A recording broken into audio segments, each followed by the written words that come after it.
Pelukis Yos Suprapto lagi ngelakuin strategi marketing agar lukisannya di-brandel. Narasi ini sedang berkembang di media sosial dan jadi bahasan netizen. Dikatakan pembredelan lukisannya itu cuma strategi marketing buat naikin harga lukisan dan popularitasnya. Yos dianggap sengaja bikin lukisannya kontroversial yang kemudian ditolak kurator Galeri Nasional. Penolakan itu lalu diduga sengaja dimanfaatin Yos supaya dapat simpati publik. Dugaan ini nampaknya berangkat dari tulisan Dahlan Iskan yang berjudul Lukisan Aktivis yang dimuat pada 26 Desember lalu. Dalam tulisan itu, Dahlan mengungkap pameran lukisan Yos yang pernah ditolak di Australia karena terdapat unsur pornografinya. Kontroversi itu berujung lukisan Yos dilarang dipamerkan di Australia.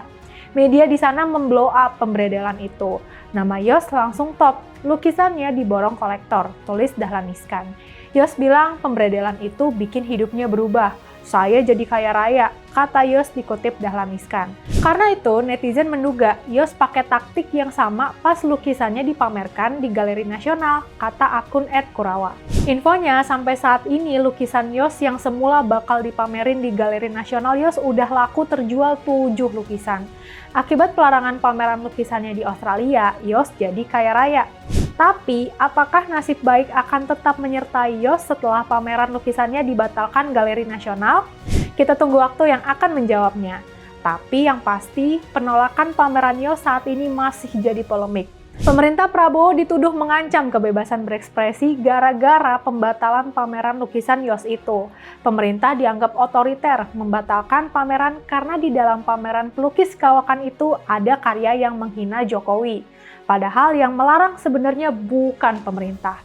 Yang keberatan dengan isi pameran tersebut adalah kurator pameran Suwarno Wisetrotomo. Suwarno yang juga seniman senior menganggap lukisan Yos itu terlalu vulgar dan memuat makian. Kurator menganggap karya-karya itu nggak sejalan dengan judul besar pameran. Judul pamerannya kan Kebangkitan Tanah untuk Kedaulatan Pangan.